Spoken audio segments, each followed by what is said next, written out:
Kagulat World. Sino ang mag-aala na ang Pilipinas, isang bansa na walang matibay na tennis infrastructure, ay pilit na gumagawa ng ingay sa gitna ng Europa? Ito ang tunay na kwento ni Alexandra Ala, ang ating Pinay tennis ace na muling nagbigay ng shock factor sa W75 Trnava tournament sa Slovakia. Sa bawat laro ni Alex, dala-dala niya hindi lang ang racket niya, kundi ang bigat ng Filipino dreams na makita ang bandila natin na umakyat sa Grand Slam stage. At sa kanyang pagtapat sa powerhouse ng Germany na si Nastasja Schunk, na may higher ranking at home court advantage sa Europa, isang conflict-driven story ang naganap. Buong Germany at ang entire tennis world ay napahinto ng makita kung paanong pinalagan ni Ala ang matinding hamon. Hindi ito naging madali. Ito ay isang mental at physical battle na nagpakita ng maturity at grit ng ating Pinay champion. Ang laban na ito ay hindi lang tungkol sa score. Ito ay tungkol sa resilience na muling nagpatunay na kaya nating makipagsabayan sa mga elite ng mundo. Ang pressure ay nasa kanyang balikat. Dahil alam niyang bawat tagumpay niya ay hindi lang personal na win, kundi isang tagumpay para sa Pilipinas na pilit na binubura ang image na pang-underdog lang tayo. Ang win na ito ay nagbigay ng massive momentum sa kanyang WTA goals. Ito ang conflict reveal na gusto nating pag-usapan. Ang journey ni Alex ay isang heartbreak to hope na naratibo. Ilang beses man siyang mauntog sa qualifiers o sa mga tough opponent, pilit siyang bumabangon, dala ang fighting spirit na sikat sa mga Pilipino. Ang kanyang tagumpay laban kay Schunk, isang major European competitor, ay nagbigay ng matinding boost sa kanyang ranking at nagpatunay na ang kanyang training sa Rafael Nadal Academy ay nagbubunga. Nagiwan ito ng question sa lahat. Gaano kalayo pa ang pwedeng abutin ni Alex sa tournament na ito? Handa na ba talaga siyang gulantangin ang top players na inaasahan niyang makakaharap? Ang tagumpay ni Alexandra Ala laban kay Nastasja Schunk ng Germany sa W75 Trnava ay nagbigay ng panibagong high sa kanyang professional career. Ito ang klaseng tagumpay na nagpapakita ng tunay na conflict reveal, ang emotional at physical struggle ng isang Pinay athlete na naglalaban para makapasok sa main draw ng major WTA events. Sa tennis world, ang W75 tournament ay crucial stepping stone para sa mga manlalarong umaasang maging top 100. Kaya ang bawat panalo, lalo na laban sa isang matinding European rival, ay massive hindi lang sa scorecard, kundi sa kanyang WTA ranking points. Ang shock factor ay hindi lamang sa pagpanalo, kundi sa way kung paano niya pinalagan si Schunk, isang highly rated na German player na may solid foundation sa European circuit. Ipinakita ni Alex ang mental toughness at focus na nagmula sa kanyang intensive training sa Rafael Nadal Academy. Ang kanyang precise ground strokes at ability na mag-adjust sa pace ng kalaban ay key factors sa kanyang victory. Sa mga ganitong tournament, ang pressure ay matindi dahil ang ranking points ay halos nagdidikta kung anong level ng competition ang makukuha mo sa mga susunod na buwan. Kaya naman, ang win na ito ay critical sa kanyang Grand Slam goals, ang makapasok sa qualifiers ng Australian Open o French Open.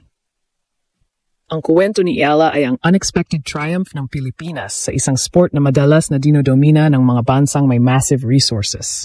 Sa bawat breakpoint na nasave niya, sa bawat ace na binitawan niya, ramdam ng buong bansa ang kanyang dedication. Ito ang conflict sa pagitan ng career at bansa.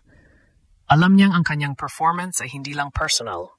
Ito ay nagbibigay daan sa future ng tennis sa Pilipinas. Ang kanyang tagumpay ay nagiging source of hope at nagpapaalala na ang Pinoy talent ay world-class kapag nabibigyan ng right training at exposure. Ang global impact ng match na ito ay nagpapakita na si Ala ay isang name na dapat bantayan sa WTA circuit. Hindi na siya junior player, isa na siyang full-fledged professional na handang makipagsabayan sa hardcourt ng mundo.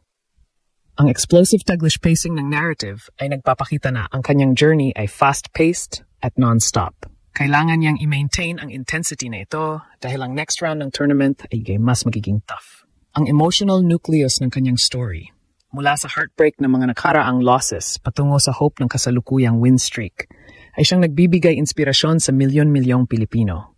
Ang bawat set ay isang laban, at bawat laban ay isang hakbang palapit sa legacy na nakaukit na sa kanyang pangalan. Ang panalo ni Alexandra Ala laban kay Nastasja Schunk ay nagpadala ng malakas na shockwave sa European tennis community. Hindi lang ito win sa scorecard.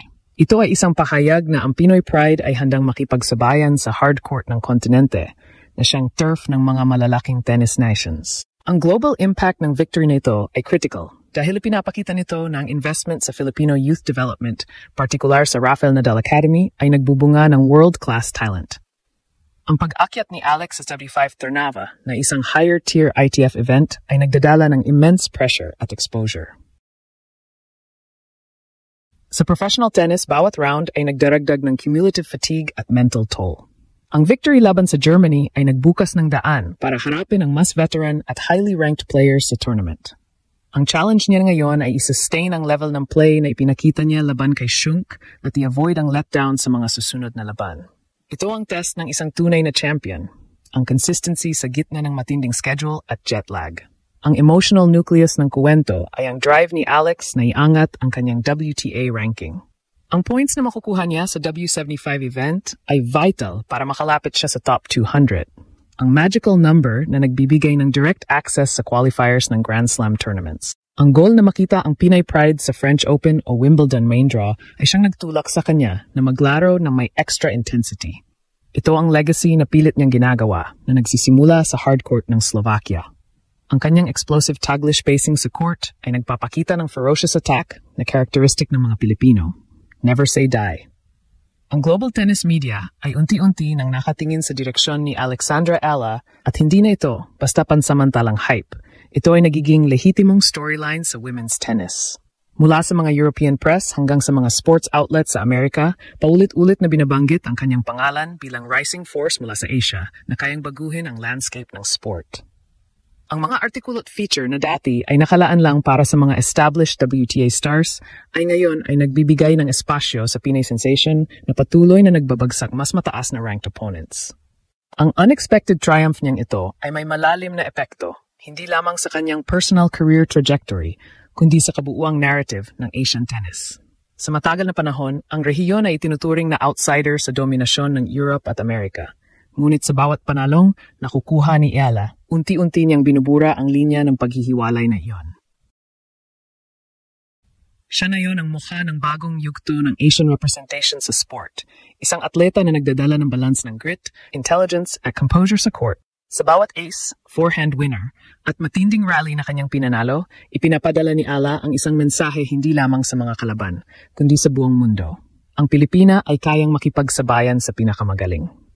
Sa likod ng kanyang tagumpay ay nakikita rin ang inspirasyon para sa mga kabataang atleta sa bansa. Mga batang may hawak na raketa, nangangarap makapasok sa international tour at naniniwalang posible ang dati ay imposible. Totoong draw na kinakaharap niya sa bawat torneo. Ang bawat laban ay puno ng taktikal na hamon at pisikal na pagsubok. Ngunit kung may napatunayan si Alex, iyon ay ang kanyang kakayahang mag-adapt, lumaban at magtagumpay sa gitna ng pressure. Sa bawat pagharap niya sa mas kilalang kalaban, pinapatunayan niyang hindi siya fluke. Isa siyang phenomenon na kayang gulatin ang mundo, hindi lang minsan, kundi paulit-ulit.